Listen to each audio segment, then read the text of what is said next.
Hello friends, my name is Anshu और आप देख रहे हैं टीजी। फ्रेंड्स, आज मैं फिर से आ गया हूँ आप लोगों के पास एक और नई वीडियो के साथ, जो कि काफ़ी बेहतरीन होने वाला है और आपके लिए काफ़ी यूजफुल हो सकता है अगर आप प्लान कर रहे हैं एक नया स्मार्टफोन परचेज करने का। तो फ्रेंड्स, मैं आज आपको बताने वाला हूँ कि आप किस तरीके से डिसाइड कर सकते हैं कि आपके फ़ोन में एटलीस्ट कितना रैम हो और कितना जीबी का स्टोरेज हो, जिससे कि आपके फ़ोन को पूरी परफॉर्मेंस मिल सके और आप उसका डे टू डे लाइफ में या हैवी यूजर्स के हिसाब से उसका यूज़ कर सकें। और मैं आपको बताने वाला हूं कि आप अपने स्मार्टफोन का किस तरीके से इंटरनल स्टोरेज बढ़ा सकते हैं, क्योंकि जो परफॉर्मेंस और स्पीड आपको इंटरनल स्टोरेज के साथ मिलती है वो आपको एसडी कार्ड के साथ नहीं मिलती है।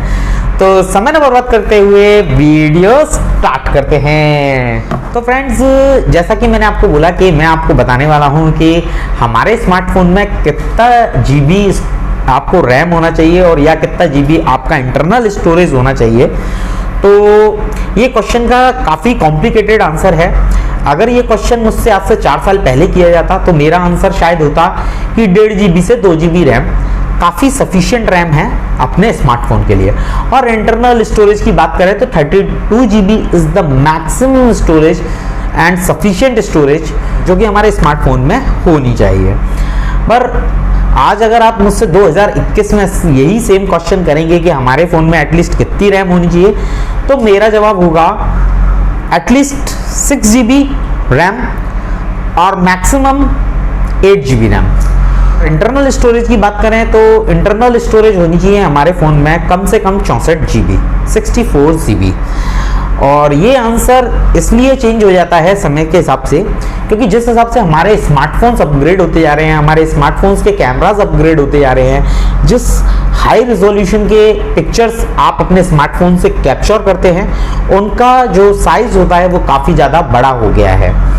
और इसी हिसाब से जो हमारे स्मार्टफोन्स में हम सॉफ्टवेयर्स डाउनलोड करते हैं प्ले स्टोर से या एक्सटर्नल सोर्सेज से, उनका भी साइज समय के हिसाब से चेंज होता जा रहा है, क्योंकि उनमें नए नए फीचर्स आते जा रहे हैं। उनके अंदर डेटा जो स्टोर होता है वो भी क्वालिटी का डेटा स्टोर होता है और इस वजह से जो एप्लीकेशंस का साइज है वो बढ़ता जा रहा है। तो इसलिए हमें जो इंटरनल स्टोरेज चाहिए वो 64 GB चाहिए और जो रैम एटलीस्ट होना चाहिए वो कम से कम 6 GB का रैम तो होना ही चाहिए।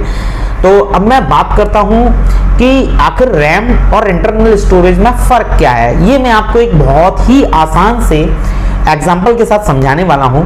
इसलिए मेरी टेबल पे आज ये पेन स्टैंड रखा हुआ है और इस पेन स्टैंड को आप मान के चलें कि ये आपके स्मार्टफोन का इंटरनल स्टोरेज है और जो हमारा ये टेबल है ये एक रैम की तरह काम करने वाला है। तो जैसे कि आप मान के चलें कि अपने स्मार्टफोन में काफ़ी सारे एप्लीकेशंस इंस्टॉल्ड होते हैं, तो वो इंस्टॉल्ड होते हैं फ़ोन के इंटरनल स्टोरेज में और जब हम उनका यूज़ करते हैं, उन्हें ओपन करते हैं, तो वो खुलते हैं हमारी रैम में। मतलब कि हमारे इंटरनल स्टोरेज से निकल के वो हमारे रैम में आ जाते हैं। और जब आप मल्टीटास्किंग का जो यूज़ करते हैं वो एक्चुअल में रैम में ओपन होते हैं वो सारे ही सॉफ्टवेयर्स और हम उनका यूज़ कर पाते हैं। तो मैं आपको एक एग्जांपल के साथ समझा रहा हूँ। जैसे कि आप देख रहे हैं कि अगर मुझे ज़रूरत है इस कटर की, तो अब मैं इस कटर को लूँगा इधर से और इसका जो भी मुझे काम है मैंने इसका काम किया। अब मैं वापस से इसको बंद कर दूंगा, मतलब कि क्लोज कर दूंगा। अब मुझे एक सीजर का काम है, मैंने फिर सीजर निकाली और सीजर से मैंने काम किया और मैंने इसको रख दिया। ठीक है, ये एक सिंपल प्रोसेस हो गया। अब मुझे सीजर, कटर, एक पेंसिल और एक पेन, इन सारी चीज़ों का यूज़ करना है पर 1 बाय 1। अब मैं कोई भी काम कर रहा हूँ, अब मैं पहले अगर मुझे सीजर से काम है मैंने सीजर का काम किया, फिर मैं इसको इसमें रखूँगा, या फिर मुझे कटर का काम है कटर भी मैं इधर से बार बार निकालूंगा। तो इस पूरे प्रोसेस में काफ़ी टाइम लगेगा। और अगर ये सारी की सारी मेरी टेबल पर रखी हो तो मैं बहुत क्विकली जिस चीज़ का मुझे यूज़ करना है उसका यूज़ किया। मुझे पेन का यूज़ करना है, मैंने पेन का यूज़ किया। मेरे को सीजर का यूज़ करना है, मैंने सीजर का यूज़ किया। मुझे कटर का यूज़ करना है, मैंने कटर का यूज़ किया और टेबल पे रख दिया। तो इसका मतलब क्या है, जो भी एप्लीकेशन, अगर हमारे पास ज़्यादा बड़ी रैम होगी, अगर मेरे पास बहुत बड़ी टेबल है, तो मैं इधर अपने यूजर्स की सारी चीज़ें ओपन रख सकता हूं, मुझे बार बार क्लोज करने की जरूरत नहीं है। या अगर मेरा रैम छोटा होगा, मतलब कि अगर मेरे टेबल का साइज छोटा है, तो मैं इस पर कुछ ही चीज़ों को रख पाऊंगा।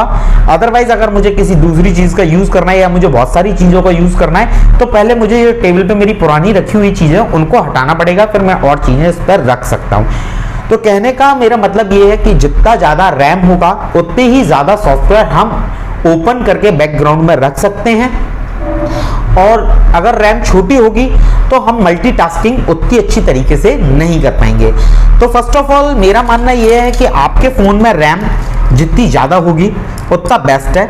अगर आप आज कोई फ़ोन परचेज करना चाह रहे हैं और आप फ्यूचर में उसको 3-4 साल तक चलाने वाले हैं, तो एटलीस्ट आपको 6 to 8 GB रैम के साथ फ़ोन परचेस करना चाहिए।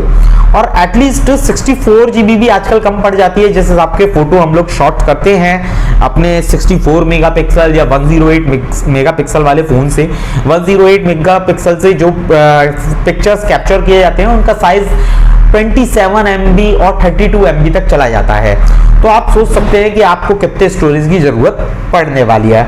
और जिस तरीके के सॉफ्टवेयर आजकल आते जा रहे हैं, तो आप सोच लीजिए वो सॉफ्टवेयर्स भी कितने ज़्यादा स्टोरेज लेने वाले हैं। तो अगर आप फ्यूचर के हिसाब से कोई स्मार्टफोन यूज़ करना चाह रहे हैं, तो डेफिनेटली आपको ज़्यादा से ज़्यादा स्टोरेज और ज़्यादा से ज़्यादा रैम के लिए जाना चाहिए। हाँ, हालांकि मैं ये मानता हूँ कि अभी 12 GB रैम ओवर है, हमें उसके लिए पे करना ज़रूरी नहीं है।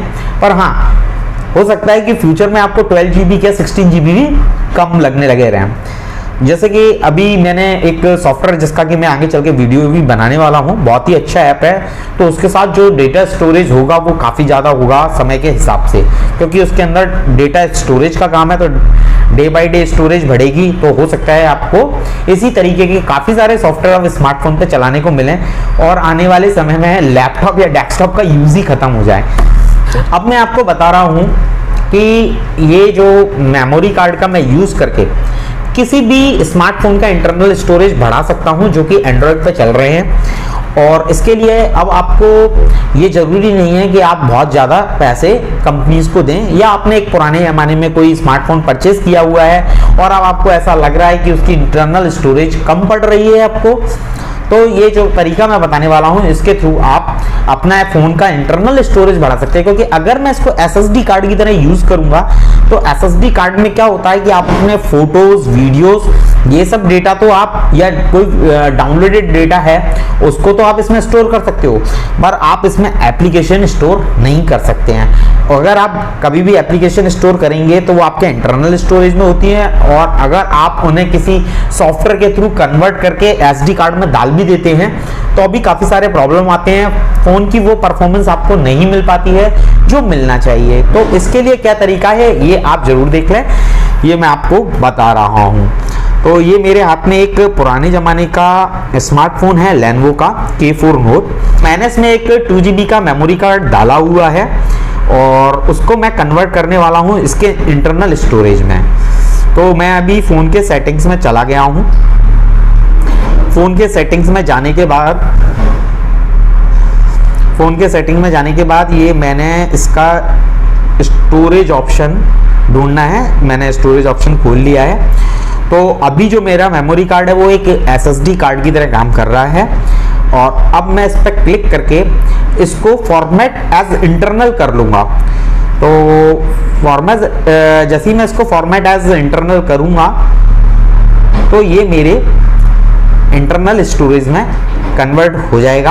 आप देख सकते हैं प्रोसेस चल रहा है, तो ये कंप्लीट हो जाए। ये मेरा इसके अंदर जो मेमोरी है वो 16 GB मेमोरी है, तो अब हो जाएगी ये 18 GB, तो क्योंकि 2 GB का SSD कार्ड है। और एक बात और बताना चाहूँगा, जो आप इस प्रोसेस के लिए जो आप मेमोरी कार्ड यूज़ करेंगे, यानी कि SSD कार्ड जो यूज़ करेंगे, कोशिश कीजिए आपको मार्केट में UHS कार्ड मिले।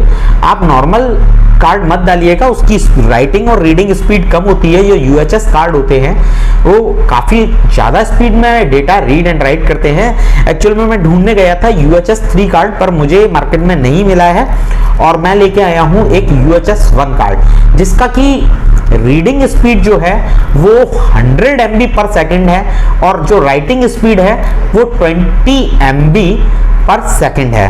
तो ठीक ठाक स्पीड, मतलब कि इंटरनल स्टोरेज जो UFS 2.0 या UFS 2.1 के साथ जो स्पीड आपको मिलती है उतनी तो नहीं मिलेगी, पर हाँ उससे कम भी नहीं मिलेगी। तो ये काफी अच्छा ऑप्शन है। पर अगर आप UHS 3 खरीदेंगे तो डेफिनेटली आपको UFS 2.1 के कंपेटेबल देखने को स्पीड मिलेगी।